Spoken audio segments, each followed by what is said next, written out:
Assalamualaikum viewers, so welcome back to my YouTube channel. So in today's video we will gonna discuss about purchase and sales entry in journal. सो हम journal में कैसे purchase की entry करते हैं, कैसे sales की entry करते हैं, बिकॉज़ हमारे पास डिफरेंट टाइप्स के परचेज़ हो जाते हैं कि लाइक कभी हम कैश पर परचेज़ कर रहे होते हैं, कभी हम क्रेडिट पर चीज़ें परचेज़ कर रहे होते हैं, एंड कभी कभार तो हम गुड्स को रिटर्न भी कर रहे होते हैं जो हमने परचेज़ की होती हैं. And as it is like sales में भी यही होता है कि कभी हम सेल्स कैश पर कर रहे होते हैं, कभी हम वही सेल्स जो है वो क्रेडिट पर कर रहे होते हैं, अपने गुड्स को सोल्ड कर रहे होते हैं, और कभी कभार हमारे पास गुड्स रिटर्न में भी आती हैं सेल्स में. ठीक है, सो हम ये चीज़ें आज डिस्कस करेंगे कि हाउ इनकी एंट्री होती है. So let's start. सबसे पहले मैं आप लोगों को बताती हूँ कि what is cash purchases. Cash purchases when goods are purchase and payment is made immediately. जब हम किसी भी कंपनी से कोई भी गुड्स मंगाते हैं और हम इमीडिएटली जो है पेमेंट कर देते हैं. ठीक है, and this is called as cash purchases. And then credit purchases क्या होता है? Credit purchases is basically when goods are purchased and payment is pending. हम गुड्स तो परचेज कर लेते हैं किसी भी कंपनी से, लेकिन हम उसकी पेमेंट अभी नहीं करते उस वक्त, हम उसकी पेमेंट बाद में करते हैं, इन फ्यूचर करते हैं. So it is called as credit purchases. So cash purchases क्या है? Purchase goods of ₹500 in cash. हमने गुड्स परचेज किए हैं 500 के, ठीक है, कैश में. अब इसमें हमारे पास दो अकाउंट क्लासीफाइज फर्स्टली हम करेंगे अपने. सबसे पहले हमने गुड्स परचेज किए हैं, परचेजेस अकाउंट आ जाएगा. देन हमने कैश पर परचेज किया है, सो कैश अकाउंट आ जाएगा. ठीक है, अब हमारे पास परचेज़ हमने किया, purchase is our expense and purchase हम कर रहे हैं, सो हमारा एक्सपेंस बढ़ रहा है, सो डेबिट में आ जाएगा 500 से. And cash is our asset and cash जो है वो हमारा डिक्रीज़ हो रहा है due to purchase, so cash जो है वो हमारे पास क्रेडिट में आ जाएगा 500 से. ठीक है, so the next is credit purchases. So credit purchases की एंट्री हमारे पास purchase goods of ₹1000 from Komal on credit. हमने परचेज़ की हैं गुड्स किसी भी कंपनी से, किसी भी से, लाइक फ्रॉम कोमल हमने परचेज़ की है ₹1000 की, लेकिन हमने परचेज़ किया है ऑन क्रेडिट. सो अब हमारे पास दो अकाउंट आ जाएंगे, एक तो हमारे पास परचेजेस आ जाएगा, और जब हम क्रेडिट पर करते हैं तो हम जिससे भी करते हैं सो हम यहाँ पर उसका नाम जो है वो लिखते हैं. सो हमारे पास क्रेडिट में आ जाएगा कोमल अकाउंट. सो परचेजेस हमारे एक्सपेंस है, as I told you before.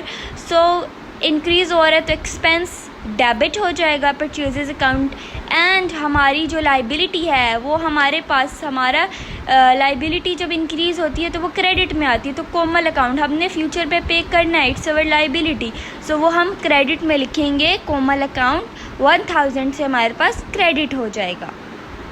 Goods return. अब हमने जो परचेजेस करते हैं, कभी कभार हमारे पास कोई गुड्स ऐसी होती हैं जो कि ऐसी नहीं होती जैसे हम चाहिए होती हैं, या उनमें कोई फॉल्ट आ जाता है तो हम उनको रिटर्न कर देते हैं. गुड्स रिटर्न उन्हें कहते हैं. सो अब ये एंट्री है कि गुड्स ऑफ ₹400 रिटर्न टू कोमल. हमने कोमल से फर्स्टली तो हमने जो परचेज़ की थी, ठीक है, अब उसमें से जो 400 की गुड्स हैं ना वो हमारे लाइक डिफ़ॉल्ट हो गया, लाइक उस पर कोई फॉल्ट निकल आया है, सो वो 400 की गुड्स हमने रिटर्न करनी है. ठीक है, जो हमने परचेज़ की थी उसको हमने रिटर्न करना है. So it is called as purchases return. So एक हमारे पास आ जाएगा परचेजेस रिटर्न अकाउंट, एंड एक हमारे पास आ जाएगा कोमल का अकाउंट, क्योंकि हमने उसको कोमल को रिटर्न करना है.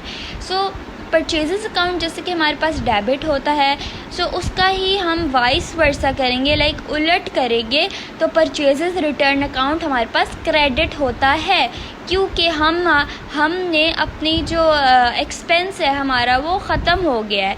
ठीक है, तो जब एक्सपेंस डिक्रीज़ होता है तो वो क्रेडिट में होता है, एंड हमारी लाइबिलिटी भी डिक्रीज़ हुई है 400 से, तो वो हमारे पास कोमल अकाउंट ऊपर चला जाएगा डेबिट. ठीक है, सो नेक्स्ट जो है हमारे पास है वो है sales.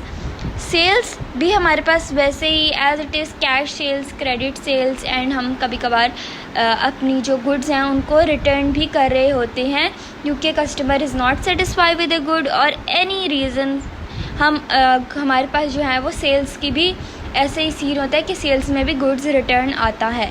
So then cash sales, when goods are sold and payment is made immediately, जब गुड्स सोल्ड की जाती हैं और जो पेमेंट है, जो कैश है, वो हमें पहले ही मिल जाती है, उसी टाइम पर मिल जाती है।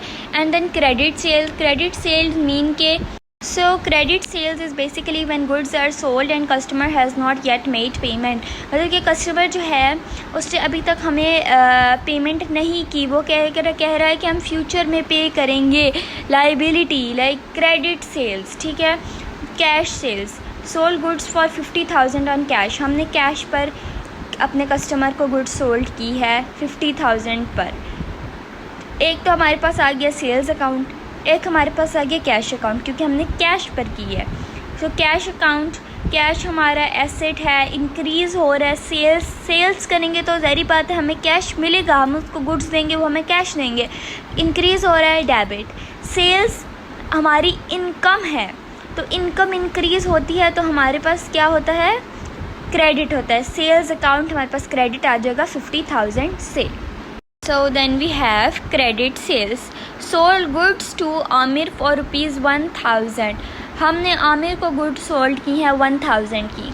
इस स्टेटमेंट में आप लोगों को कैश नहीं लिखा हुआ आ रहा, ना ही क्रेडिट लिखा हुआ है।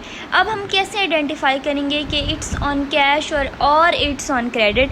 जब भी यहाँ पर नाम मेंशन हो ऐसे, इसका मतलब है कि जो हमारी सेल्स हुई हैं वो क्रेडिट पर हुई हैं। अगर कैश होगा तो कैश मेंशन होगा या लिखा होगा सोल्ड गुड्स फॉर ₹1,000। अगर नाम आ गया है तो इसका मतलब है कि वो क्रेडिट सेल्स हैं, ठीक है। सेल्स अकाउंट आ जाएगा एंड हमने आमिर को सोल्ड किए हैं तो आमिर अकाउंट आ जाएगा, ठीक है। सेल्स हमने की हैं, इनकम तो मतलब कि हमारी इनकम तो आएगी ना, तो अभी हम इनकम तो हमारी मतलब कि सेल्स तो हमने कर दी, तो वो हमारे पास सेल्स अकाउंट क्रेडिट में आएगा। और कैश नहीं आया, आमिर का अकाउंट नाम लिखेंगे क्योंकि अभी आमिर ने पेमेंट करनी है, तो वो डेबिट में आमिर अकाउंट 1,000 से आएगा, ठीक है। देन गुड्स रिटर्न, अब हमने सेल्स में गुड्स रिटर्न आ गई हमारे पास कि जो हमने सेल्स की थी उसमें से कुछ जो गुड्स हैं वो नहीं, मतलब कि उसमें कोई फॉल्ट है या कोई भी रीज़न है, उन्होंने वापस कर दी है। Goods of ₹300 return by Aamir, Aamir ने गुड्स रिटर्न कर दी हैं। Sales return account Aamir account, ठीक है, क्योंकि आमिर से हम रिटर्न हुई हैं। सो एज़ परचेज़ रिटर्न में हमने किया था कि उल्ट कर दिया था, जो सेल्स इनकम इंक्रीज़ होती है तो क्रेडिट होता है, जब सेल्स रिटर्न होता है तो वो डेबिट होता है, ठीक है। एंड जो उसका ऑपोजिट जो क्रेडिट में अकाउंट आता है वो आता है कि जो हमारे पास जिसने हमें रिटर्न की हैं गुड्स, सो वो हमारे पास है आमिर अकाउंट, ठीक है। तो sales return account to Aamir account 300 for ₹300।